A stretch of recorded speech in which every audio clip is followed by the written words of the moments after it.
একটা প্রাইম মিনিস্টারের এ ধরনের ফিল্মি ডায়লগ শোভনীয় নয় বলে আমি মনে করি। আগামী দিনে এখন হয়তো টিভির পর্দায় সিনেমার পর্দায় দেখছি না, যদি সিনেমার পর্দায় মোদিজি নেমে যায় তাহলে নায়কদের কিন্তু পেটের ভাত মারা যাবে। ও একজন মুসলমান, সেটাকে পুঁজি করবে যে দেখো ভাই আমি মুসলমান, আমি এখানে বাবরি মসজিদ করতে চাইলাম, আমি এই চাইছি তাই চাইছি, আমার পিছনে সবাই লাগছে। এই হচ্ছে আমাকে দিয়ে দাঙ্গা করানো হলো অধিক হারানোর জন্য, তাও আমাকে পুরস্কার দিচ্ছে না। আর যুবক যুবতীদের, শিক্ষক শিক্ষিকাদের পুনর্বহাল করবেন, একটা সেকেন্ডের কাজ। সেকেন্ডের কাজ এই কারণেই তার কাছে সব তথ্য আছে। তিনি যখন এটা জেনেছেন যে কারা কলঙ্কিত, যারা অযোগ্য, তাহলে এটাও জানেন যে কারা যোগ্য। আগে আমি যখন দায়িত্বে ছিলাম রাজ্যের, তখন 2016 সালে জোট করেছিলাম। তার ফলাফলে কংগ্রেস বিরোধী দলের স্বীকৃতি পেয়েছিল, তারপরে টলমল হয়েছে। আমরা পঞ্চায়েত নির্বাচন একসঙ্গে করেছি, বাম কংগ্রেস। আমরা গত লোকসভা একসঙ্গে করেছি, বাম কংগ্রেস। ফলে আমার তরফ থেকে অন্তত মুর্শিদাবাদের ক্ষেত্রে আমাদের কোনো রিজার্ভেশন নেই এই ব্যাপারে, যে বামের সঙ্গে কংগ্রেসের হতে পারে না এমন করে আমার তরফ থেকে নেই। এবং মুর্শিদাবাদের মধ্যে বলছি কথাটা, আমরা সমবায় নির্বাচন একসঙ্গে করেছি, দেখেন না, আমরা নবগ্রামও করেছি একসঙ্গে। এটা মুর্শিদাবাদে আমাদের মোটামুটি যারা নিচু তলের যারা কর্মী আছে বামের এবং কংগ্রেসের, তারা জানে যে আমাদের কি করতে হবে। ফলে নবগ্রামে নির্বাচন, সেখানেও বাম আর সেখানেও কংগ্রেস এবং বাম একসঙ্গে লড়েছিল, সেখানে আমরা জয় হাসিল করেছি দুটো জায়গায়। আবার এখানে করলাম, এখানে আমরা জয় হাসিল করেছি। সন্ত্রাস ঠেকাতে পারলে অনেক কিছু করা যাবে। সন্ত্রাস ঠেকানো গেছে তার একটাই কারণ, কোর্ট সেখানটায় হস্তক্ষেপ করেছে। ফলে সন্ত্রাস করবো মনে করলেও, সন্ত্রাস করার চেষ্টা করলেও পুরোটা সন্ত্রাস করতে পারেনি, কিছুটা আমরা ভোট করতে পেরেছিলাম, নাহলে ভোটের ব্যবধান আরো বাড়তো বলে আমাদের কাছে খবর। দেখুন, একটা প্রাইম মিনিস্টারের এ ধরনের ফিল্মি ডায়লগ শোভনীয় নয় বলে আমি মনে করি।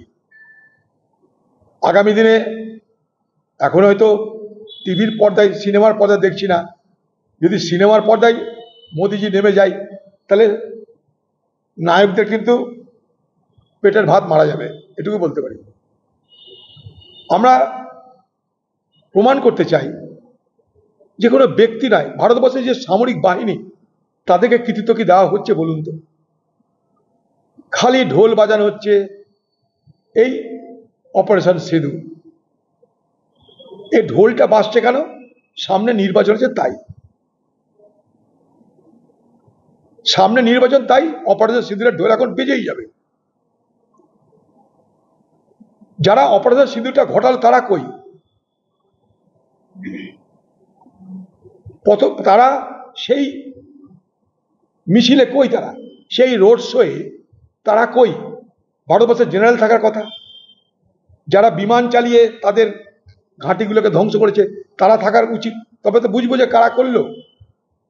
আপনি একদিকে বলছেন আমি সব সামরিক বাহিনীকে দায়িত্ব দিয়ে দিয়েছি, তারা করেছে, আবার আরেকদিকে বলছেন আমি মেরে ঠান্ডা করে দিয়েছি। কোনটা বিশ্বাস করবো আমরা? যদি সামরিক বাহিনীকে দায়িত্ব দিয়ে থাকেন তাহলে সামরিক বাহিনীর লোকরা তারা রোড শোয়ে নেই কেন? আমার একটা প্রশ্ন।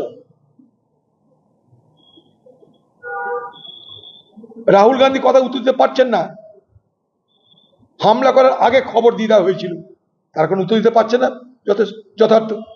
এখন বলছেন আধ ঘন্টা পর, আগে কেন বলেনি আধ ঘন্টা পর? আপনারা সংশয় তৈরি করছেন, আপনারা প্রশ্ন তৈরি করছেন। আপনাদের বিদেশ মন্ত্রীর বক্তব্যে ইনকনসিস্টেন্সি, অর্থাৎ একবার এদিক একবার ওদিক দেখা যাচ্ছে। স্বাভাবিক প্রশ্নতে উঠছে যে হয়েছেটা কি আসলে। পশ্চিমবঙ্গে এরকম অনেক লাভলি খাতুন আছে, এবং আমি একটা কথা বলবো, শুধু লাভলি খাতুন নয়, ওপার থেকে আসা অনেক হিন্দু পরিবারও আছে। একতরফা কথা তো বলতে পারবো না, সত্যটাকে সত্য বলতে হবে। তো সারা ভারতবর্ষ জুড়ে ছেয়ে আছে বাংলাদেশে, এবং ভারত সরকার তাদেরকে পুশব্যাক করছে। কিন্তু লাভলি খাতুনের সেখানটায় ব্যতিক্রম কি? সে সরকারি দলের লোক, ফলে প্রথম কথা, রাজ্য সরকার চাইবে না। দ্বিতীয় কথা, চাইলেও সেখানটায় নানা বাধা সৃষ্টি করা হবে। তবে আবার বলছি, আমি তৃণমূল দলে এরকম অনেক বাংলাদেশি আছে, পাশাপাশি অন্য দলে যারা করে বা অন্য দলের যারা সমর্থক বা ভোটার, তাদের মধ্যে যে কেউ বাংলাদেশি অরিজিন নেই একথা হলফ করে বলা কঠিন। কারণ পুরো বর্ডারটা পোরাস বর্ডার, শত ছিদ্র সীমানা, সেখান দিয়ে যে কেউ প্রবেশ করতে পারে। আর পশ্চিমবঙ্গে যে সরকার চলছে তাদের দরাজ হস্ত, পয়সা দিলে এখানে সব পাওয়া যায়, বাঘের দুধও পাওয়া যায়। তো ভোটার কার্ড পাওয়ার কোন বড় কাজ? পশ্চিমবঙ্গ সরকারকে পয়সা দিলে এখানে যা দপ্তর আছে সেখানে মাল খাওয়ালে, সুন্দরবন থেকে বাঘ ধরে নিয়ে এসে তাদের দুধও খাই দিলে, তো সেখানটায় 2-4 হাজার 2-4 লাখ বাংলাদেশি লোক এসে ভোটার লিস্টে নাম তুলবে, এর মধ্যে বিরাট কিছু আহামরি আমি দেখছি না। এটা এ বাংলার নিউ নর্মাল। আপনারা জানেন এখন নিউ নর্মাল একটা কথা খুব চালু হয়েছে। এটা বাংলার নিউ নর্মাল, অর্থাৎ এটাই বাংলার স্বাভাবিক ঘটনা। একটা লাভলি খাতুকে দেখে হয়তো চোখ বড় বড় হয়ে যাচ্ছে, চোখ বড় হওয়ার কোনো কারণ নাই। এরকম প্রচুর এ বাংলায় আছে বলে আমি বিশ্বাস করি। দিদি একটা টিকিট দেবো কনফার্ম করলে ঝামেলা মিটে যাবে। দিদি যদি বলে দেয় তুই চিৎকার করে তোকে টিকিট দিব, কাল থেকে দেখবেন ভদ্রলোক হয়ে যাবে। ও এখন গ্যারেন্টি পাচ্ছে না যে টিকিট পাবে কি পাবে না, তাই সব দিক ঠিক রাখছে। ওর সব থেকে বড় পুঁজি ও একজন মুসলমান, সেটাকে পুঁজি করবে যে দেখো ভাই আমি মুসলমান, আমি এখানে বাবরি মসজিদ করতে চাইলাম, আমি এই চাইছি তাই চাইছি, আমার পিছনে সবাই লাগছে। এই হচ্ছে আমাকে দিয়ে দাঙ্গা করানো হলো অধিক চদিকে হারানোর জন্য, তাও আমাকে পুরস্কার দিচ্ছে না। তো পশ্চিমবঙ্গের মুখ্যমন্ত্রী মমতা ব্যানার্জি যাতে বাধ্য হয় যে না রে তুই চিৎকার করিস না, তোকে আমি টিকিট দেবো, এইটুকু যদি বলে দেয় দিদি, কাল থেকে সব ঝামেলা দিকে মিটে যাবে, সব জল ভাত হয়ে যাবে কাল থেকে। যতক্ষণ সেটা না হচ্ছে ততক্ষণ এই চিৎকার চেঁচামেচি হল্লা বাউলবাজি চলবে। অঙ্ক মিলিয়ে নিন আমার কাছে। হ্যাঁ, এখন তো দেখুন বাংলা সব ফাঁকা, বিরোধী বলতে কিছু নেই। তা যেখানে যা মারামারি হবে তাদের গোষ্ঠীর মধ্যেই হতে হবে। দুই গোষ্ঠী যারা কে কাকে মারবে, আর মারার মতো কেউ বিরোধী নেই, তাহলে তাদের নিজের দলের মধ্যে মারামারি একে অপরকে করতেই হবে, কারণ সবই তাদের দখলে। এখন সমস্যা হচ্ছে কি, লুট করার আর কত জায়গা নেই, লুট করার জায়গাটা সংকীর্ণ হয়ে যাচ্ছে, মালের কম হচ্ছে, জমি জায়গা কার কত কারবি, আর এক টুকরো মাংস 1000 কুত্তা, মারামারিতে হতে হবে, কে মাংসের টুকরোটা পাবে। এই তো সমস্ত গন্ডগোল, গুলি গালা, খুনাখুনির মূল শিকড়টা হচ্ছে এই জায়গাটায়। দায়িত্ব দিয়েছে, তার নিজের কিছু করার ক্ষমতাও নাই, বলারও ক্ষমতা নাই। ওপর থেকে মমতা ব্যানার্জি তার শিক্ষিকা, সে যা বোর্ডে লিখে দেয় সেটাই সে পড়ে জানিয়ে দেয়। আবার নতুন করে আদেশ আসার আগে বোর্ডটা ডাস্টার দিয়ে মুছে দেয়, আবার দিদি কি বলছে সেটা আসবার পর সেটা আবার বলতে লেগে যায়। তো এখানকার শিক্ষামন্ত্রী সে একটা পুতুল ছাড়া অন্য কিছু নয়।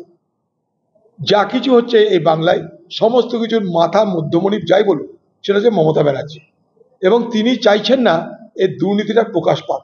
তিনি যদি মনে করেন এই 26,000 বেকার যুবক যুবতীদের, শিক্ষক শিক্ষিকাদের পুনর্বহাল করবেন, একটা সেকেন্ডের কাজ। এই কারণে তার কাছে সব তথ্য আছে। তিনি যখন এটা জেনেছেন যে কারা কলঙ্কিত, যারা অযোগ্য, তাহলে এটাও জানেন যে কারা যোগ্য। যদি একটা জানা যায় তাহলে আরেকটাও জানা যায়, অযোগ্য যদি জানা যায় তাহলে যোগ্য করা তারাও জানা যায়। তো সেই যোগ্য অযোগ্যের তালিকাটা তো রাজ্য সরকারের কাছে আছে। ফলে আমি শিক্ষক শিক্ষিকাদের আন্দোলন, তাদের দাবি সমস্ত কিছুতে পূর্ণাঙ্গভাবে সমর্থন করি। কেন্দ্রের ছানবিন করার, স্ক্রুটিনি করার বিফলতা আছে, এ রাজ্য এটা করবে, এটাই এই রাজ্যের সংস্কৃতি। পশ্চিমবঙ্গের তৃণমূল এটা করেই ক্ষমতায় আসে। এটা তো একটা পার্ট গেল ভুয়া ভোটার। এরপরে ভোটার আপনি তবু আপনার ভোট দিতে পারবেন না, সেটা একটা পার্ট। আপনি দেখবেন সকাল সকাল আপনার নামে অন্যজন ভোট দিয়ে গেছে, সেটা একটা পার্ট। আপনি দেখবেন বুথে প্রিজাইডিং অফিসার, পোলিং অফিসার তৃণমূলের দালালি করছে, সেটা একটা পার্ট। আপনি দেখবেন বুথে যাকে এজেন্ট বসেছেন তার বাড়িতে হামলা হচ্ছে, সে যেন চুপ করে থাকে, সেটা একটা অংশ। তার সঙ্গে পুলিশ নির্বাচনের আগে, প্রশাসন নির্বাচনের আগে যারা যারা সম্ভাব্য সক্রিয় বিরোধী দলের লোকরা আছে তাদেরকে ভয় দেখানো, তুলে নেওয়া, অ্যারেস্ট করা, গ্রেপ্তার করা সব চলবে। এটা নির্বাচনের প্রক্রিয়া শুরু হয়ে গেছে। আর এ বাংলায় আবার বলছি আমি, যে কালকেও বলেছি, একটা ভুয়া ভোটা করাটা কেন সাবজেক্টের মধ্যেই পড়ে না।